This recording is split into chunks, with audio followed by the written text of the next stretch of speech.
Let's see, what do we got in the Chevy lineup today? We got the 2019 Chevrolet. It's a Z71. It is a 19. Supposedly it's a no start. Key fob's in it. Got towed in. Chevy. How many miles are on this thing? And indeed it does not start. 34,000.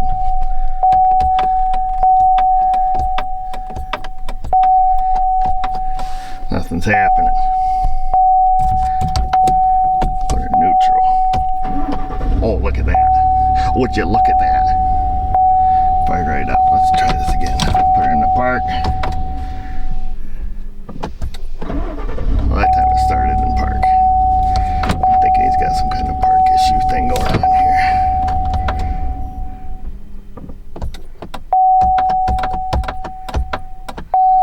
No start, no start. I am pushing the button. Neutral.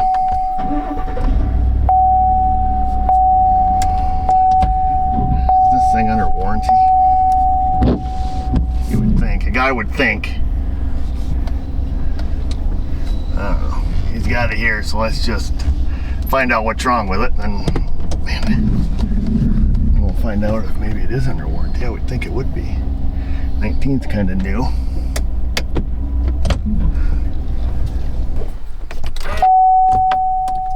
So I'll make sure it's not a coincidence here, folks. Yeah, no, it's not a coincidence. However, the park neutral safety business is goofing up. Must be a mechanical switch. Yeah, because now it's not working.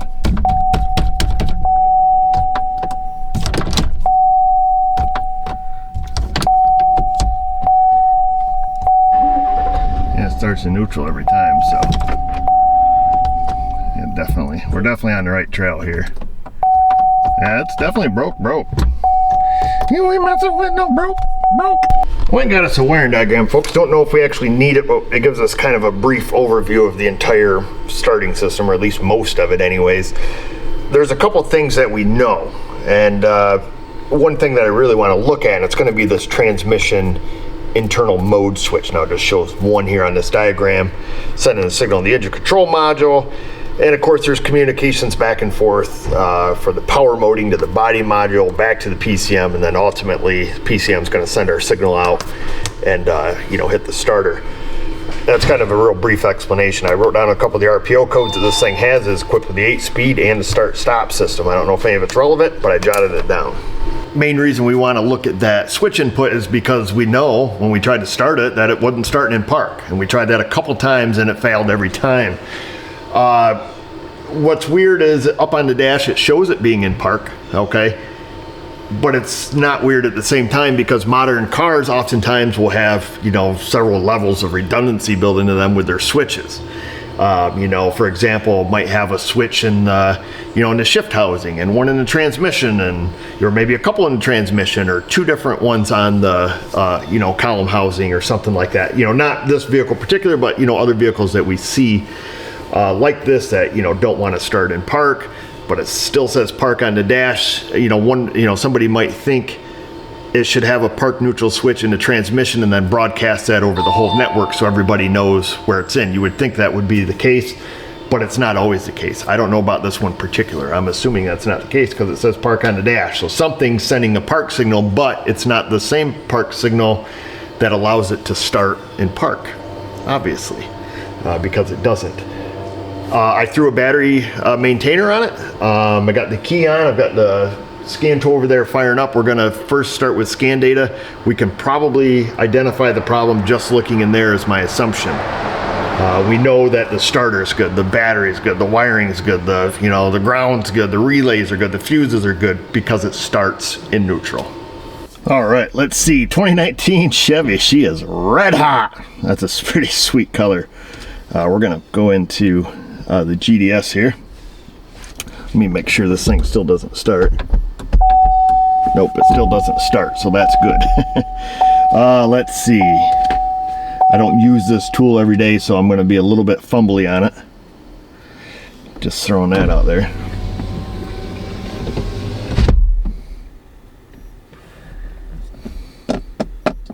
we are going to go to vehicle diagnostics because we just want to see, you know, is there any code stored in any of the modules that is relevant to our problem. All right, let's see here. So there are no codes. All we have is a whole bunch of green check marks over there on the left. So we have no codes, so that's good and kind of surprising. Not surprising that we don't have a code for this problem, but just kind of surprising that it has no codes at all. Typically these will have a code for something. So let's go to system diagnostics, and then let's hit the back arrow because we screwed up, and let's go to module diagnostics. Let's see, let's go to transmission. I'm gonna guess we'll find that transmission control module. I might have to poke around here for a while. There's a lot of modules on this vehicle. We're gonna go to data, and then let's see.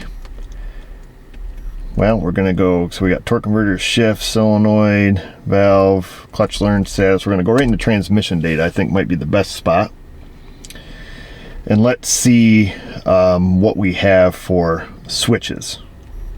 Oops, here's this guy getting all click happy. Okay, so we have internal mode switch shows park, transmission range shows park.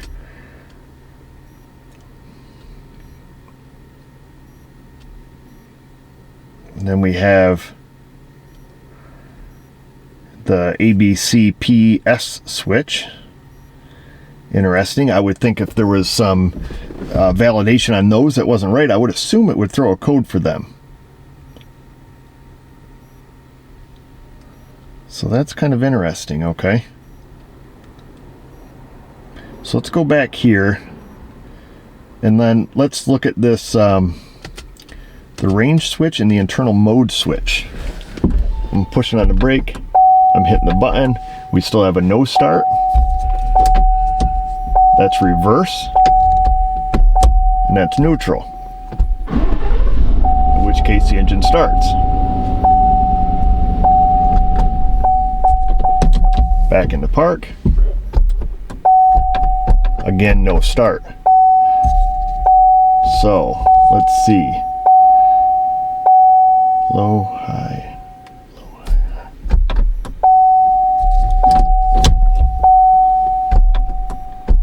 Yeah, will not start in park.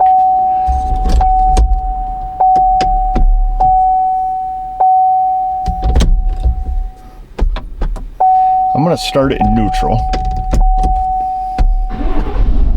I'm going to roll it back a little bit here, and I'm going to let it kind of clunk into park, if you will. I just kind of wanted it to rock there. I want to see if that changes anything.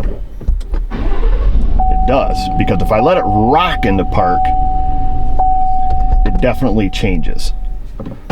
Because it's in park right now and it's starting. I put it in reverse. Going back into park, shut it off, and now it's starting.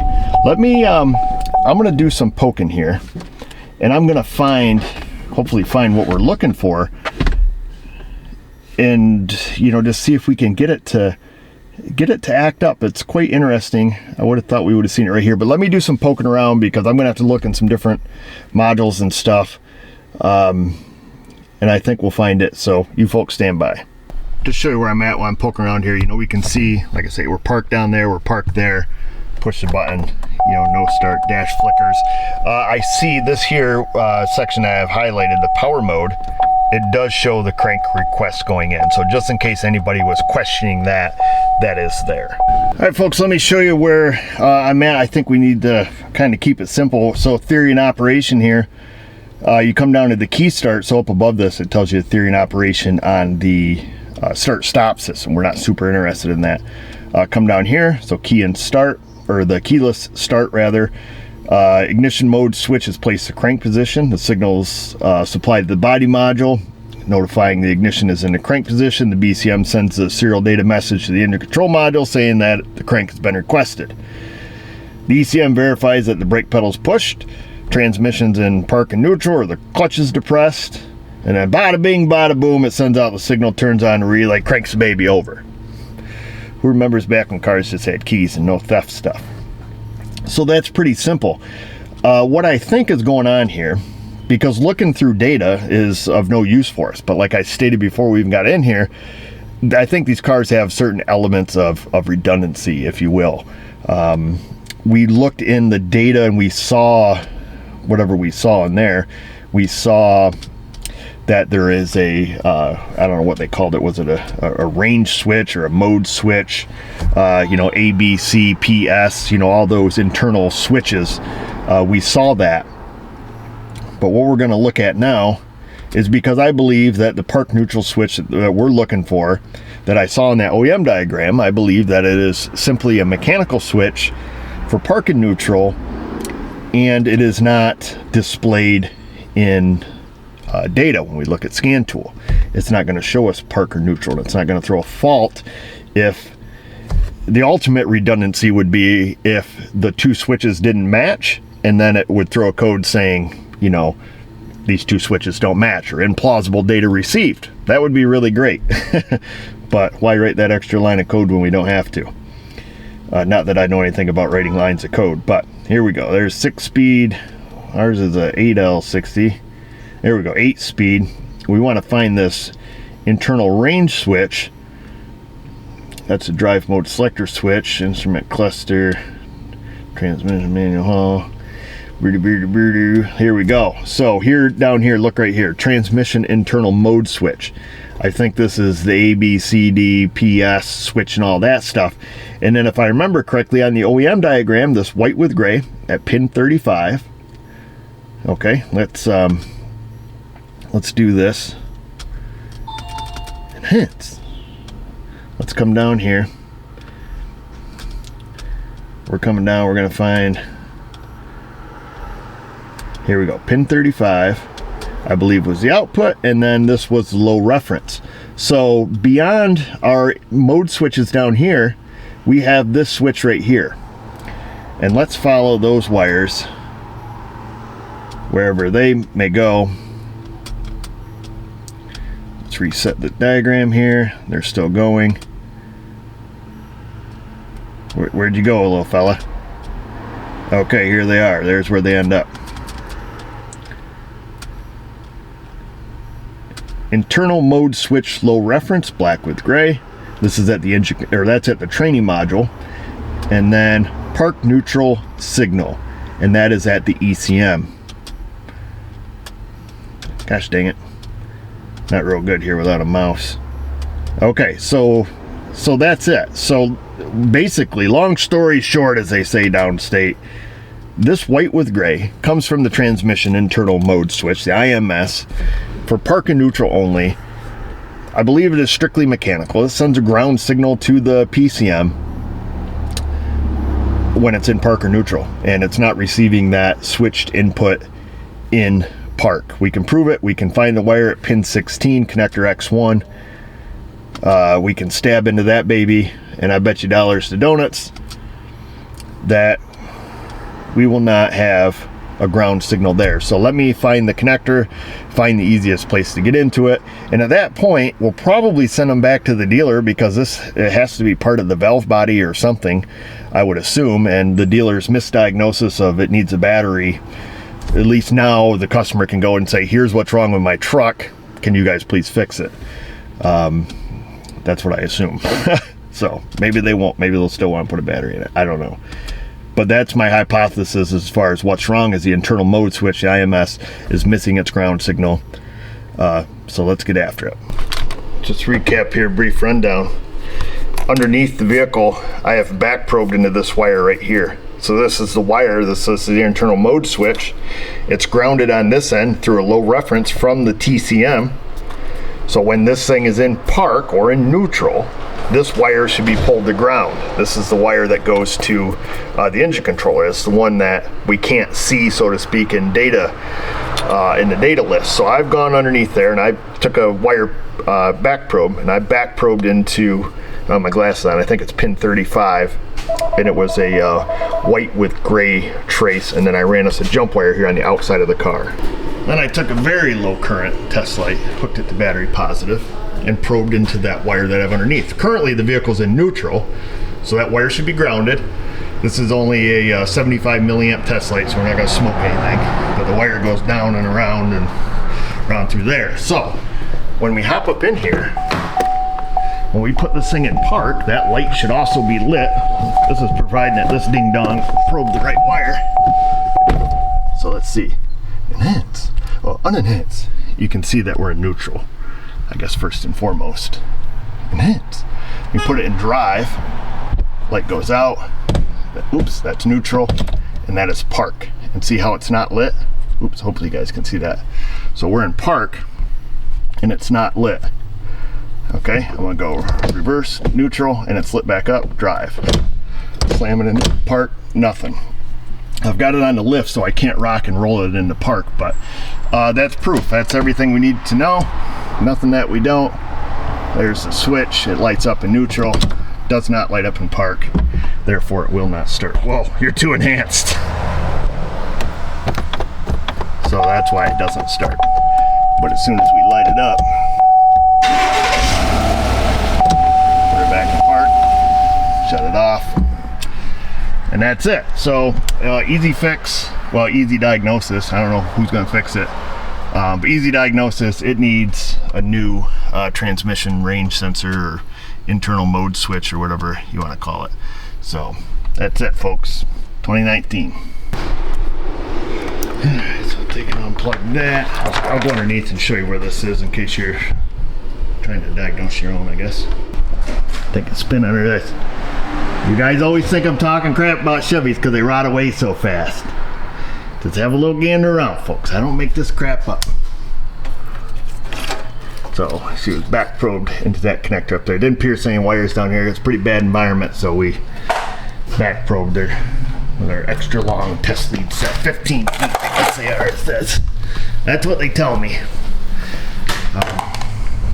So yeah, I guess this is probably, I don't know, I've never had one of these 8-speed tore apart. I'm not a big transmission guy. So I don't know if it's all part of the valve body or if the switch is separate. But like I say, it's got to be under warranty, but I think the Chevy dealer just needed to know that it's not just the battery, that it's actually a real problem. So I'll see what the customer wants to do, but imagine go get it fixed for free.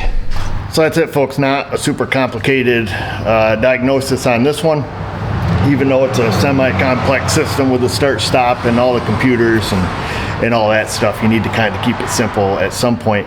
And then just realize that these manufacturers do have switches and I don't know a better term, but like some redundancy actually built into it.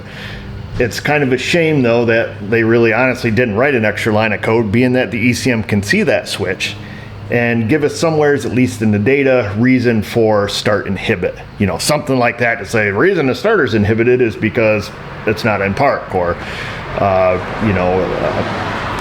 park neutral switches, you know, invalid data, you know, so something along those lines to say, hey, look, truck's not moving, everybody says it's in park except this one switch. You know, they do that with pressure switches, you know, like if your baro and your map sensor and your boost sensor, if they all aren't within, you know, a pound of each other, bang, you know, we're going to be throwing codes for stuff like that. And same thing with, you know, coolant. If engine oil and ambient air temp and coolant temp, you know, if it's had an 8-hour cold soak and all of a sudden one of them's like up here in outer space, they'll usually throw codes against that, because there's always this little checks and balance, but must be not on this. So no big surprise.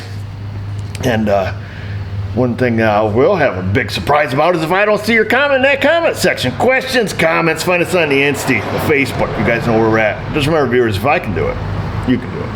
Thanks for watching.